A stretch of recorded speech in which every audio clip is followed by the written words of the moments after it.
What's up, everyone? Kanan here. Finally decided to do a sit-down talk video with you guys. It's been a while. Been playing nothing but games here recently, and once every now and then, a game comes out that I actually have an opinion on, because usually, game comes out, I enjoy it, that's really where I go from, or I don't enjoy it and I kind of just keep to myself. I'm not a very vocal critic on a lot of things. But every once in a while, a game like the Callisto Protocol comes out, and I feel like I have to say something about it. Now, of course, as of the recording of this video, I have not yet played the game. Me and Jess are actually going to Yamacon this upcoming Thursday, I believe. This video is being recorded on a Sunday. And, so, that's where my money is going to. Don't really have the cash right now. Well, technically I do, but you know what I mean. To drop $70 on a game that I can beat within 10 hours. Now, that's not really the problem I have with the game, from what I've seen. Of course, technical issues, stuttering. The game looks amazing, but it's had an absolutely dog shit launch. To the point where people are saying stuff like, they expected more from the minds that created Dead Space and all that. Now, I always say my opinion is the only one that matters when it comes to if I enjoy a game or I don't. There have been games that have gotten perfect 10s that I absolutely hated. And then there are games that everyone hated and I loved, despite its technical issues. I'm having a great time playing Pokemon Scarlet and Violet. I've still not beaten it because I'm too busy filling up the Pokédex already. But I wanted to take this opportunity to talk about the horror genre of video games, because if you've paid attention to our channel for a long time, you know that I love horror video games. I think I love them more than horror movies. And it's always been an interesting dynamic because I love horror, Jess hates horror. There's only a few things she can actually tolerate. Like ghost clip shows, top 5 most haunted houses or whatever. She can handle stuff like that. She can handle documentaries and stuff like that. There's not many horror movies that she can handle. She doesn't like a lot of blood. She doesn't like a lot of gore. If it's too intense and she gets jump scared, she can actually go into a panic attack. As far as video games go, like most of the Resident Evil series she can handle, except Resident Evil 7. Like, I think there are parts of Resident Evil Village she can handle, but me just playing Resident Evil 7 Biohazard kept her on edge. She could not watch any of it. And the Outlast series. She literally about had a panic attack when I first played Outlast 2. But, looking back on it, I don't think I have ever went over with you guys pretty much my story with horror games and why I prefer them over most genres. The only other genre that I would say tops horror games for me are RPGs. Games like the Final Fantasy series, Kingdom Hearts, all that stuff. And, it's funny. Most people my age really got into horror around the PlayStation 1 era, because before the PlayStation 1 era, most horror games were platformers, like, they're not really horror games, but any kind of game that had like a spooky era about it, like Castlevania maybe. Probably a very bad example, but that's the first one that comes to my mind. They were like that. They weren't really scary. They just had, themes that you would find in horror, but they were mostly platformers or action games or something like that. The only exception would be the original Clock Tower for the SNES. Now, I've actually played some of the original Clock Tower, and even though its pacing and some of the concepts of that game are about as boring as going to a knitting class with your grandmother. No offense to you if you do that. If you enjoy it, that's great, but to a lot of people that would be very boring, right up there with watching paint dry. It still had some really good early concepts that would eventually bring forth the survival horror franchise genre. And for me, on the PlayStation 1, the game that really got me into horror was, shockingly, not the original Resident Evil, not the original Silent Hill. It was Dino Crisis. And made by the same people that made Resident Evil. It was pretty much Resident Evil with dinosaurs. But you know, the biggest reason why I played it was really because I've always loved dinosaurs. But it introduced me to how, at that time, horror games worked. And even though it's not necessarily scary, because it's kind of hard to make dinosaurs scary enough to like jump scare you or anything like that. Though let's admit, the raptors in the original Jurassic Park done a very good job of making dinosaurs scary. The atmosphere is what really sold Dino Crisis as a horror franchise. Not really the fact that you were gunning down dinosaurs, but the fact that you were walking through a facility that was empty, full of dead bodies because the dinosaurs had pretty much eaten everybody. And I don't know, just the feel of isolation, the feel of you're stuck, you know. And this would, of course, lead me to playing other horror series like Resident Evil, Silent Hill, Alone in the Dark, stuff like that. Now, I will actually admit the original Resident Evil kind of turned me off a little bit because it was so campy. I found it, even as a younger kid, I found it more silly than scary. Though yes, the dog jumping through the window still got me. Really, the game that really got me into the horror franchise first was the original Silent Hill on the PlayStation 1. And to me, it kind of encompassed what horror should be in a lot of ways.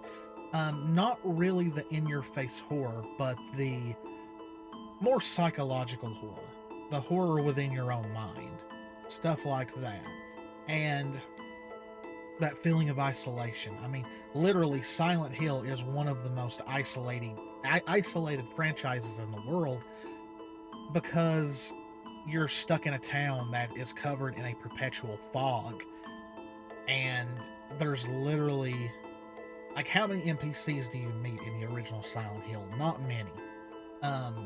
And it's the same for the others. There's not many NPCs that you actually run into throughout the course of the game. It's mostly because the protagonists are going through literal, almost madness in a way, in their own minds that the town takes advantage of. And then, of course, you've got other factors, like the cult that is in the Silent Hill series. And a lot of ways, because of the stuff that's going on in your own mind, a lot of people say that Silent Hill is very Lovecraftian in a lot of ways, because you're seeing stuff that you almost, in a way, like, not that you can't conceive, but it's just like, it's a tale of really dealing with your own mind, and just like the snap of a finger, you could go insane. Which thankfully that's never happened to most of the characters in Silent Hill, but it does happen to a lot of.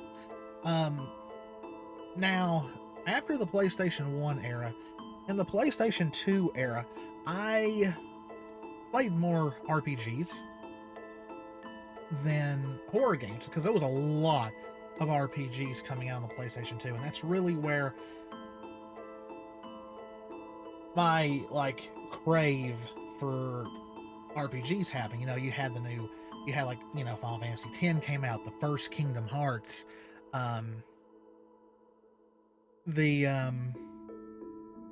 Ark the Lad series, you know, was still going on in the PlayStation 2. I remember playing at least one of those games. I had the ones on the PlayStation 1, but I played, I think, what was it called? I don't remember. But, like, you had other series like Grandia 2 and the train wreck that was Grandia 3.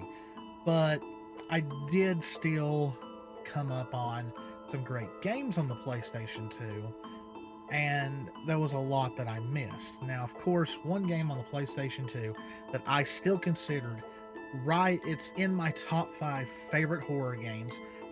I'm sorry to many fans of the second game, but Silent Hill 3 will always be my favorite game in the franchise. It's one of the reasons why I'm doing a Let's Play of it first instead of Silent Hill 2. Like I said, I'll play Silent Hill 2 once we get a little bit closer to the remake, and that does not mean that I am not excited for the remake. I mean, go watch my reaction to it. Like, I literally cried when Silent Hill 2 remake was announced, but Silent Hill 3 just has something for me that I just prefer. It is mostly because of Heather. I think Heather is probably one of, if not the best protagonist in the entire series, but it's mostly because she has a wit. She has a sense of humor in a lot of ways. She has a little bit more character than most of them. James is definitely up there, but just for me, Heather is the more likable protagonist. And of course, the version I'm playing is sadly the PS3 HD collection that, yes, is very, very buggy and very, very, just a lot of people do not like the voice acting in it. They wish they had kept the originals. Where for 2, you can actually select the original voice recordings. For 3, for some reason, they didn't include it. Who knows? But there was also a lot of games on the PlayStation 2 that I did not get to play. And to this day, if you find copies of these games, they're expensive. Now, Silent Hill 2, Silent Hill 3, the original PlayStation 2 versions, they've gotten very expensive too. I still remember where you could still find them for like 20 bucks off Amazon or eBay. Now you can't find them for that. They've skyrocketed in price. Maybe the remake will cause the price for the second one to go down a little bit. But one of those games and of course, you know, there was Silent Hill 4, The Room. At first, I was not a big fan of that game, but as time has went by, I do like it for what it is. But one game on the PlayStation 2 that came out that I missed out on is Haunting Ground. Capcom, why have you not re-released this game? You know, from what I have always seen of it, I liked how it looked. It looked very creepy, very disturbing. Plus, you get a puppy. You get a puppy that accompanies you and protects you. Who doesn't want that, you know? But yeah, if you can find this game, it's expensive. I think the most I've seen it is like around $1,000. And if you can find it unopened, whoo, you're going to be spending a small fortune on this PlayStation 2 game. I don't know why Capcom has never re-released it, but then again, why have they never, released a updated or a remake of the original Dino Crisis, which is a great game. The sequel, nah, not saying. The third one, complete crap. But yeah, I really wish Capcom would re-release this game because I would love to play it. Everyone I've talked to who has ever played it said it's an amazing horror game. And then another one is Rule of Rose, another game that if you can get a hold of, you gotta spend some money. And these games, like, I never saw them in stores. I never remember seeing them on store shelves. I don't know why, but yeah, these are two games that I sadly never got to play that I'd love to get a hold of. But yeah, it's just so far it's not meant to be. Now, around this same time, another little game came out on the GameCube. No, I'm not talking about Resident Evil 4. I am talking about Resident Evil 1 Remake. To me, and to many other people, this, for the longest time, was the definition of a remake. New voice acting, improved gameplay. They even added stuff that wasn't in the original. They did make it a little bit more serious. And tell you the truth, this is when I really played the first Resident Evil all the way through because I loved it. I have played the entire game on the channel using Jill, never went back and played as Chris, but to me, it is definitely also probably around the top 5, maybe out, or at least top 10 of my favorite horror games of all time. Like, if you want a list of what defines me as a survival horror fan, this game would be on the list.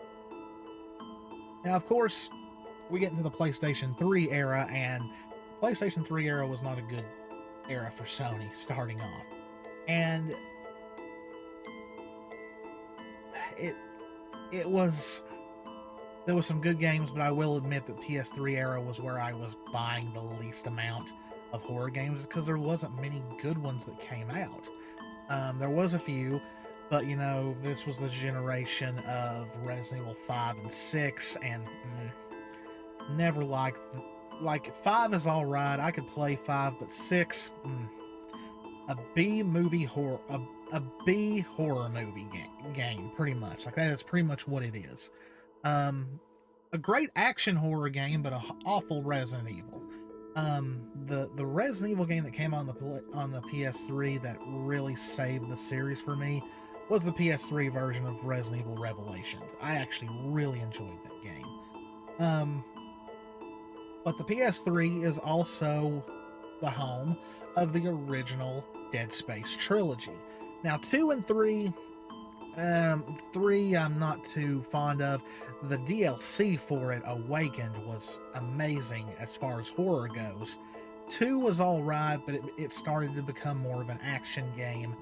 Dead Space 1 was the first game in a long time that when I played it, I had anxiety. I was on edge the entire time I played the original Dead Space. I love that game. I played a couple of episodes of the original version a couple of years ago. Never finished it, but trust me, the remake's going to be on this channel because I like Dead Space is also top 5, top 10. You want to know the definition of my love for survival horror games, the original Dead Space is on that list, and so is this next one. I feel sorry for any horror fan who has never played this game, and that is the First Fear. This game scared the crap out of me the first time I played it, and now that I can play PlayStation 3 games on the channel, you bet I am going to play this game for you guys. Even though I know what happens, it's been a good few years, so who knows, something might still get me, but this game was creepy, but it was also fun. Being able to slow down time for a few seconds and just completely wrecking enemies was amazing, but the creepy stuff that would happen, like right out of nowhere, I probably got jump scared by this game a good number of times. So, the PlayStation 3 era comes and goes. We get to the PlayStation 4, which really, for me, was an uptake in the horror genre. Of course, you had amazing blockbusters like Resident Evil 7 Biohazard. Once again, I've played the entire game on the channel. That game was the horror game of the year for me. Like, that just, like, I think I drove Jess crazy about how much I was talking about Resident Evil 7 because Capcom went back to turning Resident Evil into an actual horror game. And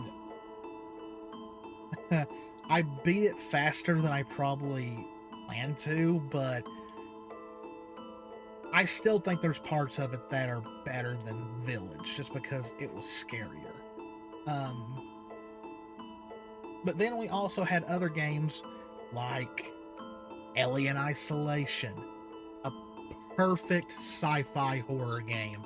Like, this game surprised me because the biggest reason why I wanted to play it was because of the Alien AI. They made it to where the AI was really unpredictable, and boy does it show. There were times where I thought I was safe, I'd open a door and right there it is, and yep, tail through the stomach, you know, like it.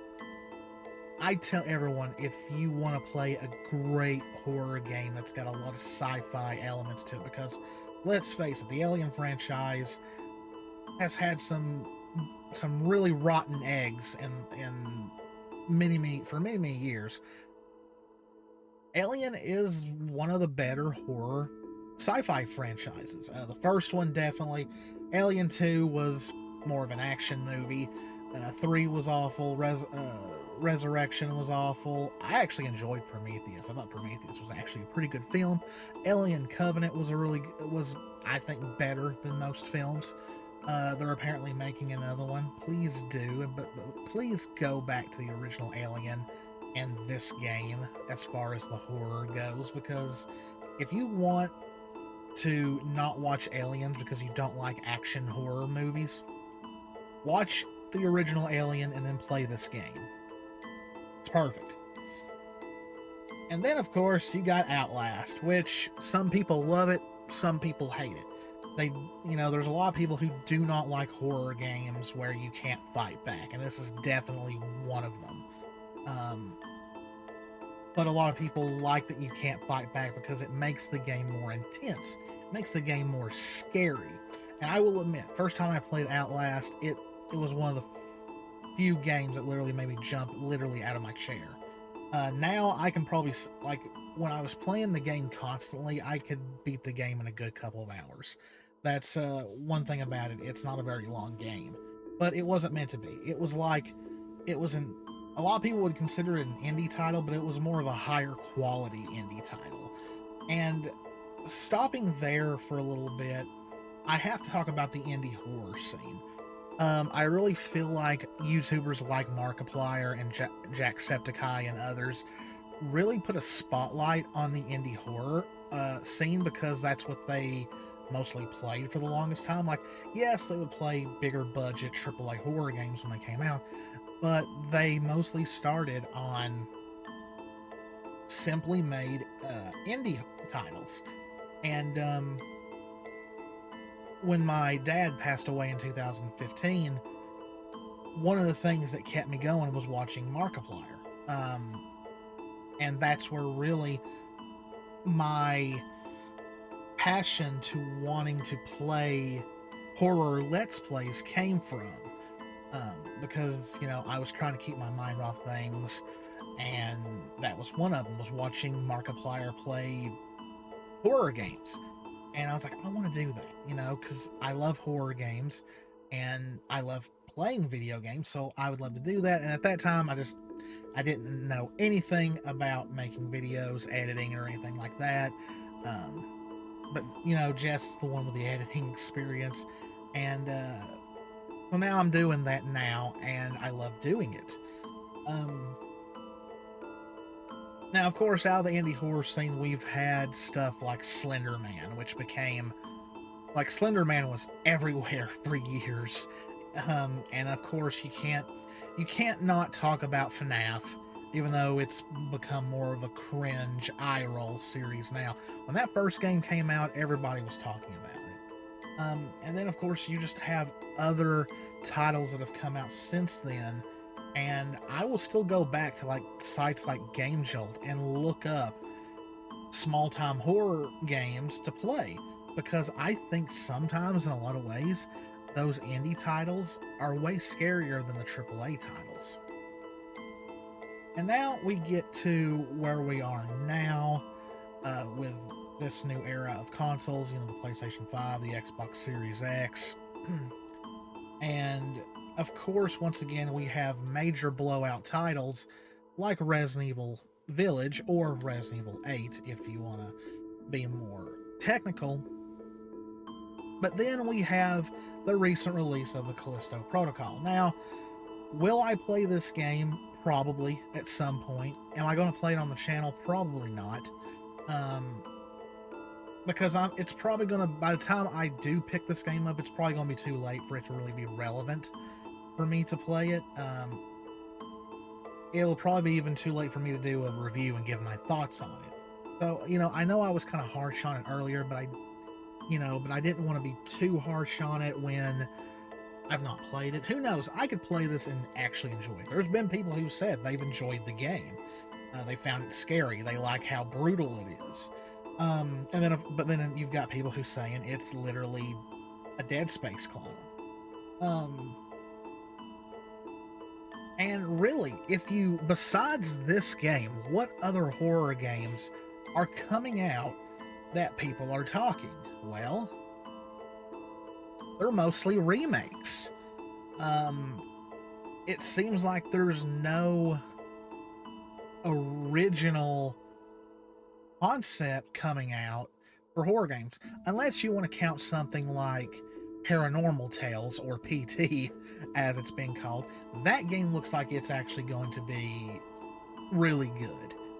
If they keep it the way the trailers look and all that, and all the sneak peeks they've been showing, that is going to be an amazing game to play through. I can't wait until that comes out. But like, really, the two big horror titles that are coming out right now here very soon is the Dead Space remake and the Resident Evil 4 remake.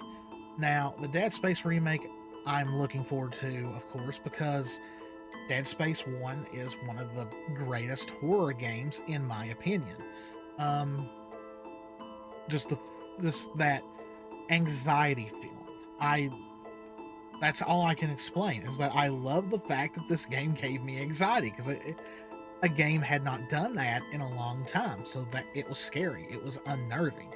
Um, it made me paranoid while playing, and I I love that. I love that about horror games. Resident Evil 4. You know, I've said before, I've got a love-hate relationship with Resident Evil 4. I did enjoy it. I've played it multiple times. I played the PlayStation 2 version and I played the PlayStation 4 version. And I've re-downloaded it on my PlayStation 5 and played it. But I also dislike the game because it's what led to Capcom turning Resident Evil into an action horror franchise. I'm not saying that Resident Evil 4 did not have its creepy moments. When it goes dark in the village, it is a completely different tone. But then you go to the castle, which, don't get me wrong, I love the castle, but Salazar for a lot of parts was kind of more of a comedic villain in a lot of ways, because Resident Evil has always had humor. It's always been campy, which is fine.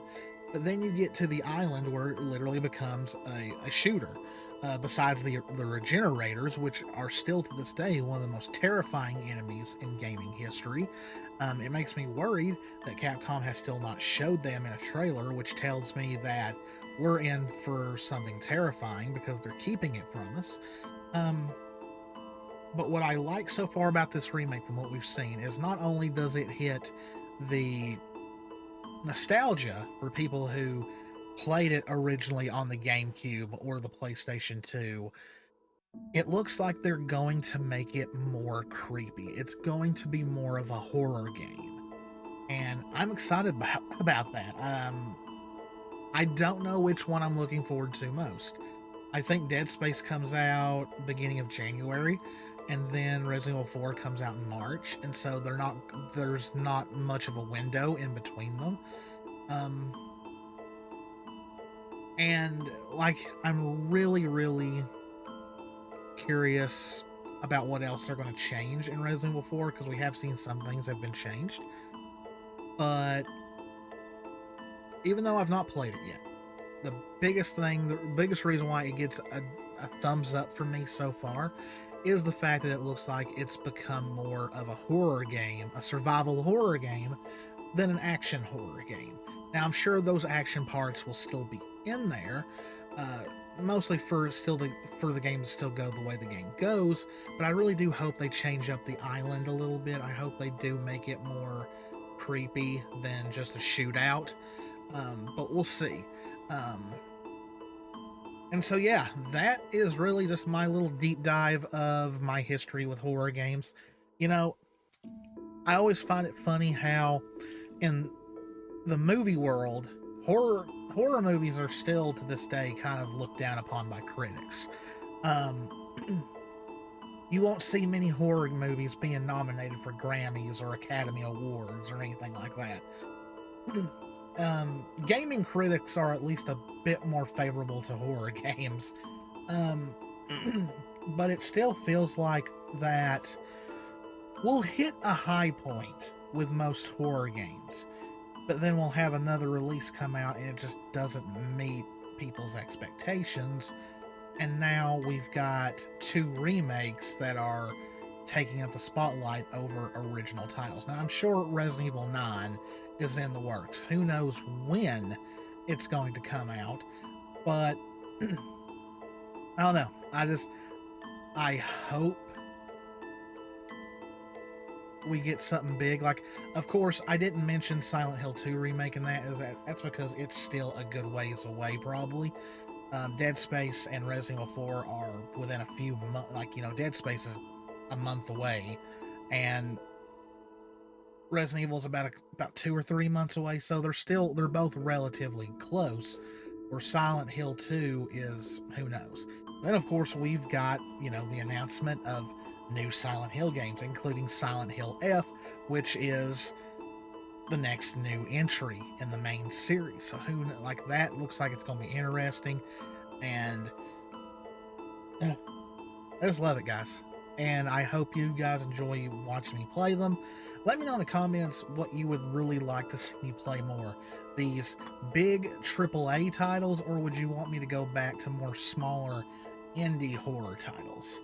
As always, guys, if you enjoy what we do, please hit the subscribe button, hit the notification bell, click that like button, leave a comment. As always, guys, this is Kanan. Me and Jess love you all very, very much. Stay safe out there. Take care of yourselves, and I will see you in the next one. See ya.